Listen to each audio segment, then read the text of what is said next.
La Bugatti des pauvres, c'est comme ça que les gens l'appellent. Et ils ont tort. Parce que cette Peugeot fait des choses qu'une Bugatti ne peut pas faire. Ce lion sur le capot, personne ne le prend au sérieux. C'est la voiture du mec qui voulait une voiture de sport, mais qui avait un budget de Peugeot. C'est ce que tout le monde pense. À la base, une Peugeot 508 PSE, produite depuis 2021. Aujourd'hui, tu en trouves pour 35 000 à 45 000 euros. Et sous le capot, 1.6 litres turbo hybride rechargeable, 2 moteurs électriques, 360 chevaux, 520 Nm, transmission intégrale électrique, 0 boîte de vitesse classique, 0 à 100 en 5,2 secondes de série. Sur le papier, une berline française hybride pour écolo qui aime conduire.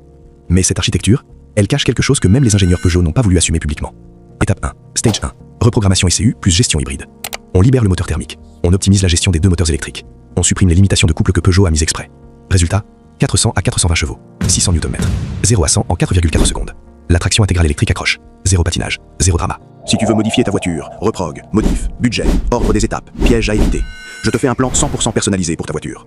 Remplis le formulaire en bio, gratuit, pour optimiser et économiser sur ta prépa. Étape 2, Downpipe Sport, intercooleur upgraded, admission directe, optimisation gestion batterie. Le thermique respire enfin, l'électrique pousse plus fort. Les deux travaillent ensemble, en harmonie parfaite et violente. Résultat, 450 à 470 chevaux, 680 Nm, 0 à 100 en 3,9 secondes, 100 à 200 en 10,2 secondes. Des Porsche Macan Turbo commencent à transpirer.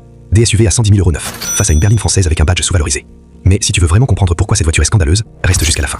Étape 3, turbo hybride renforcé, injecteur haut débit, gestion électrique reprogrammée, carte au surbanc. On exploite chaque cheval que Peugeot a volontairement laissé dormir. Thermique et électrique, ensemble, poussés à leur maximum absolu. Résultat, 520 à 550 chevaux, 800 Nm, 0 à 100 en 3,4 secondes, 100 à 200 en 8,8 secondes, traction intégrale électrique, départ chirurgical à chaque fois. À ce niveau, certaines Porsche 911 GTS commencent à se demander ce qui se passe, face à une berline française hybride, avec un lion dessus, et une plaque normale. Et là, le cerveau bug, totalement. Parce que Peugeot a construit la berline la plus sous-estimée d'Europe, et personne ne le sait. Même les propriétaires ne savent pas ce qu'ils ont vraiment entre les mains. Le plus fou, voiture plus préparation complète, moins de 55 000 €. Moins de 55 000 €. Pour une berline qui humilie des Porsche 911 GTS à 150 000 €, qui consomme 2 litres 100 en ville grâce à l'hybride, qui rentre dans n'importe quel parking, 5 places, grand coffre, et que personne ne regarde jamais. C'est ça le luxe ultime. Pas le badge, pas le prix. La performance invisible, que personne ne voit venir.